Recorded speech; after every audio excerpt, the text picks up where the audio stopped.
everyone, welcome back. You've tuned in to Moss Dinero. I'm Danielle. And I'm Gemma. And this is really a space where we discuss our personal experience with finance as well as our expertise. All right, guys, so today we want to talk about taxes. Before you change the channel, I know nobody wants to talk about it. And I think the reason is because nobody understands taxes and how they work. We're going to keep this very simple. We're not going to talk about all the tax laws because that would take hours and days and maybe weeks. A whole year. Do you guys think how we kind of match? Anyway, Wow. We are talking today about income tax versus capital gains tax. There are some differences that I think are important for us to know, especially with our, new generation that's more savvy about investing. We also have to be savvy about our taxes. Yes, which brings me to income tax. So what is income tax? Well, it's the money that we actually owe the IRS at the end of the day from whatever we earn out there, right? The income that we earn. And that's whether you're a W-2 earner or 1099 earner, whatever kind of work you're doing out there. 1099, by the way, for all of you who are doing that Uber, Lyft, DoorDash, etc., right?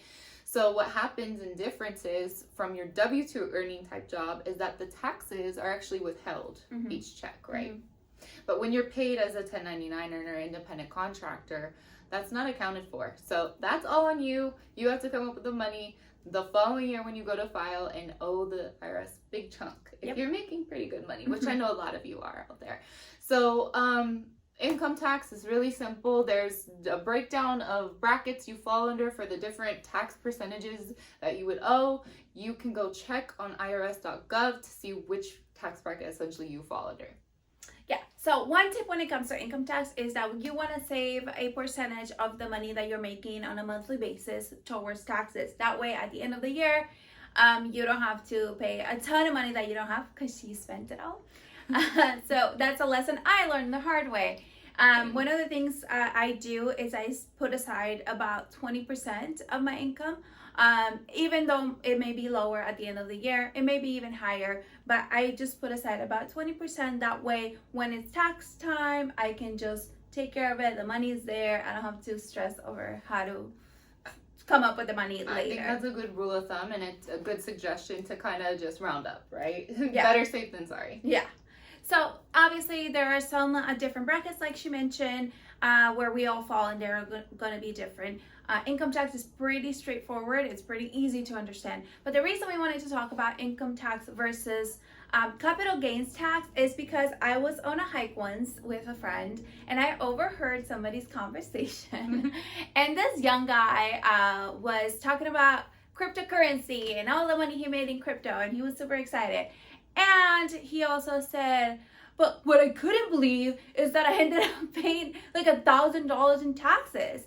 And I just thought it was really funny because unfortunately we don't have enough financial education, and a lot of us dive into investing without really learning the consequences, how much money you're actually going to keep in your pocket. Not just the pros, but the cons too, right? Just kind of like overall understanding of don't spend all of the money because you're going to have to pay.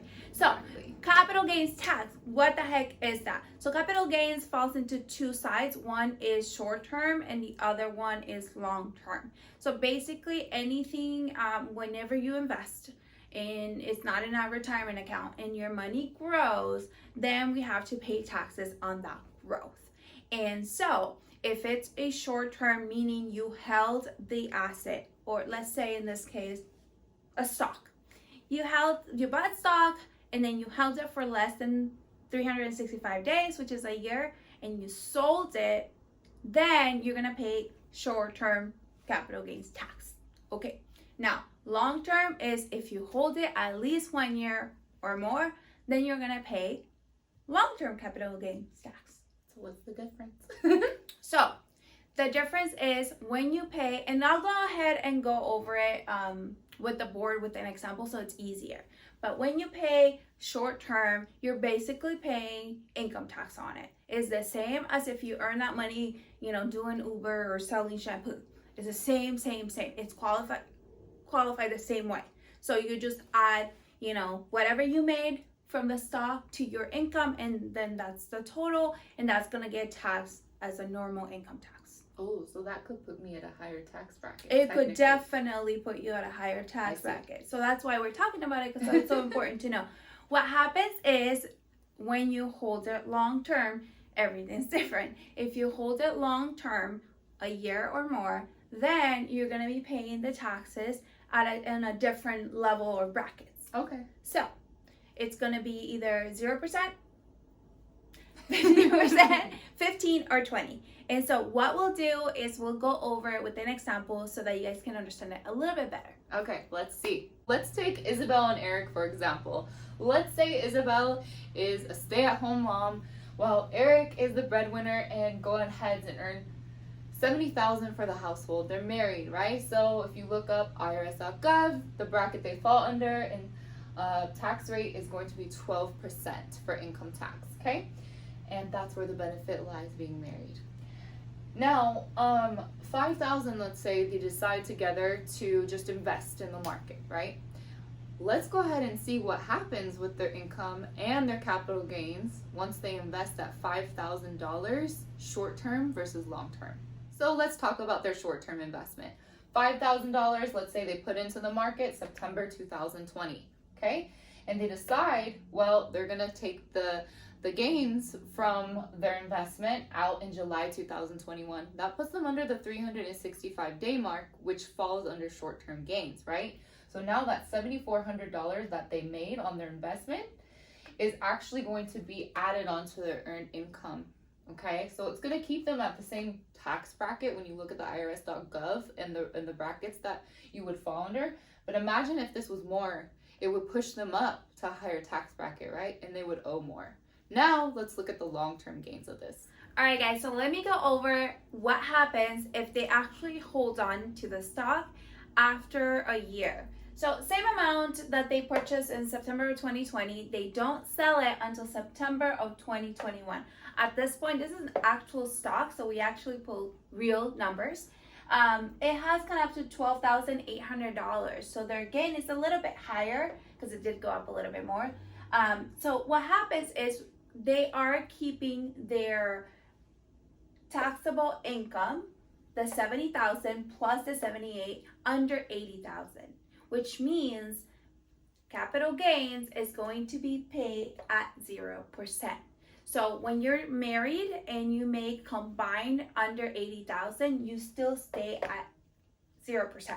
Now, if they were to make over $80,000, then the next level is going to be 15%. But as you can see, there is a huge difference between 12% and 0%. So if you are able to hold on to your investments for over the year mark, then you are going to be better off with your taxes. So the whole point of investing, right, is to go ahead and make a profit for yourself. Why not keep more of what you make, right? So a couple things, just a disclaimer, we are not CPAs, accountants, but we do have them on our team if you're looking for a new one or you're looking for one, period.